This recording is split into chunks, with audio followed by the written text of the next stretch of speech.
Hi, my name is James Shepard, and today I want to talk to you about how to read a merchant processing statement that's on tier pricing. Now, how do you know that a statement is on tier pricing? Well, it's actually pretty simple. When you look at that statement, if you see words like qualified, mid-qualified, non-qualified, it's tier pricing. Now, usually they're going to have those words shortened to QUAL, qual, or MQUAL, MQual, or mid-qualified, right?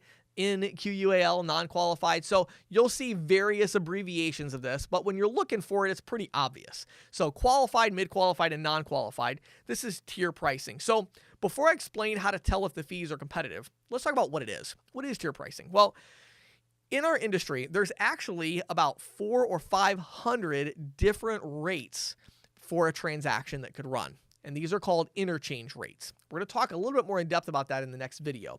But in our industry, we have all these different rates. So many credit card processing companies have said, rather than passing those costs on to a merchant where it's, you're looking at a statement and you're just seeing like a huge table of all these different costs, which can be a little confusing and complex.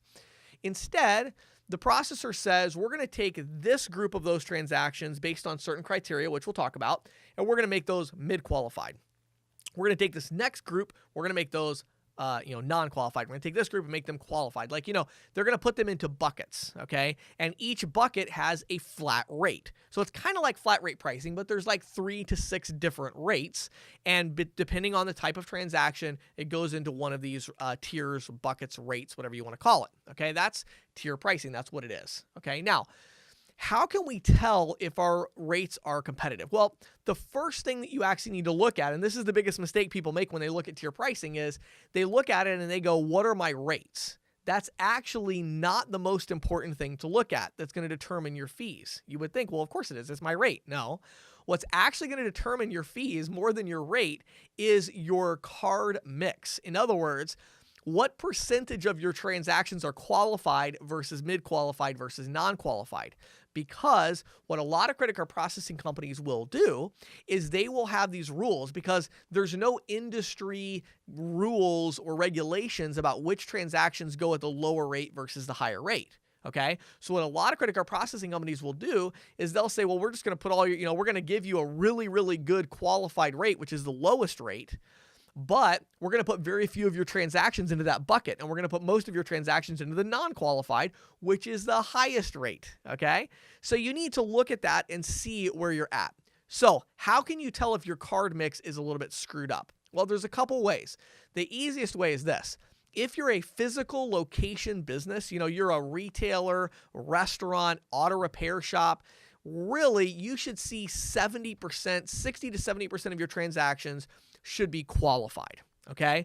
The others should be split fairly evenly between non-qualified and mid-qualified. So mid-qualified is the middle one, non-qualified is the highest rate, okay? So they should be split about evenly, but importantly, 60 to 70% of your transactions should be qualified. If they're not, odds are you probably have some potential savings there because there's really not a lot of reasons why a physical location business would not have the majority of their transactions be qualified. Now, the second way to figure out if you're competitive is to actually understand why a transaction should go into qualified, mid-qualified, or non-qualified. Okay, ready? Here we go.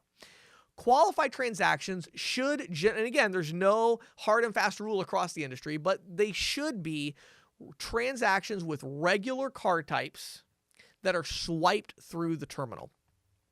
So if you look at a statement and you see that, wow, there's, 60% mid-qualified, well, maybe it is a pizza shop. And if you're looking at a pizza shop statement, well, it could be that there's a lot of phone orders for delivery, right? So think about what percentage of the orders on this statement are phone orders, and that percentage should be in that mid-qualified bucket, not qualified. Why? Because they're not swiped through the terminal. So again, the qualified transactions would be regular cards, so not corporate rewards cards, not platinum cards, regular cards, credit cards and debit cards, credit cards and signature debit that are swiped or insert the chip into the terminal, physically processed at the terminal. Those should be qualified transactions, okay? Second one is mid-qualified. I already mentioned one, which is the method of entry. So, if a transaction is maybe you have an online shopping cart on the statement. There's an online shopping cart there. Maybe there is, phone orders that are going in. Whatever it is, the method of entry. It's not swiped through the terminal. It's not the cards aren't inserted in the terminal. Those should be mid-qualified transactions if they're standard card types. Also, there should be some of the lower cost rewards cards. So the type of card really determines the interchange cost or the underlying cost of running that transaction for the processor. So of course, if the cost is really high for a transaction, they're going to put it into the highest bucket. So there are rewards cards that don't have a really high cost, and those are going to be in the mid-qualified bucket. Then, based on the card type, those are, rewards cards, corporate cards. So if you're a large ticket merchant or if you do a lot of business to business, those transactions are probably all going to go into the non-qualified bucket, okay, which is the highest cost bucket. So the first thing to look at is that card mix, all right, and make sure that based on what I just said, make sure the statement adds up based on the way that the business is actually processing transactions, okay? So then the next thing you want to look at is the rates, okay, the rates. Well, with the rates, I'm actually not even going to get into mid-qualified and non-qualified because I'm going to give you another way to figure that out in a second. But as far as qualified, there's really two things you need to look at. First of all, is this particular statement on 3-tier or 4-tier pricing there? Because if it's on 4-tier pricing, that means there are actually two different qualified rates. There's one qualified rate for debit cards and check cards. There's a different qualified rate for credit cards, okay?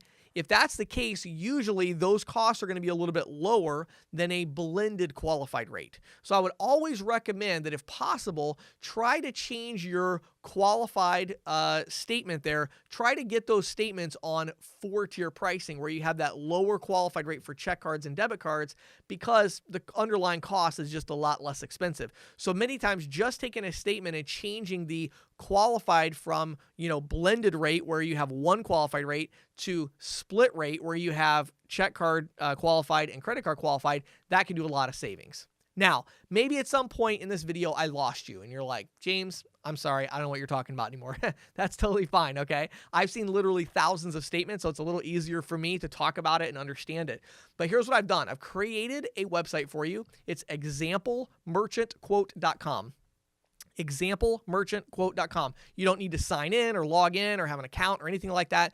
You just go there, select the business type on the statement, put in the total volume from the statement, put in the total fees from the statement. And if you have questions about where to find those, look at the last video that we did on the effective rate. Put that information in, create a quote. And right off the bat, you're going to see everything. We'll email you a PDF version of the quote. You can just check it out right there. And why do we do that? Because we have a great quote tool. Okay, we have our instant quote tool that we use for agents in this industry and ISOs that want to provide accurate quotes. So this is an example, like an approximate quote. You could also send in a statement if you want us to take a look at that to really get a full side-by-side comparison, because our tool does statement analysis, like a full side-by-side statement analysis, or it can just do a really quick, down and dirty, real fast approximate estimate based on our huge databases of statements that we have. So, two things I'll give you real quick. Go to examplemerchantquote.com to check out and see, are the fees I'm paying competitive, okay, on this statement? Are these fees on this statement competitive? And the second thing I'll tell you is my email address, james@ccsalespro.com, james@ccsalespro.com. If you have questions, looking for help in any way in this industry, I've been in the industry about 11 years now. I know just about everybody in the industry, all the different companies. And so I look forward to working with you and helping you in any way that I can. Just reach out, james@ccsalespro.com. I hope you have an awesome day.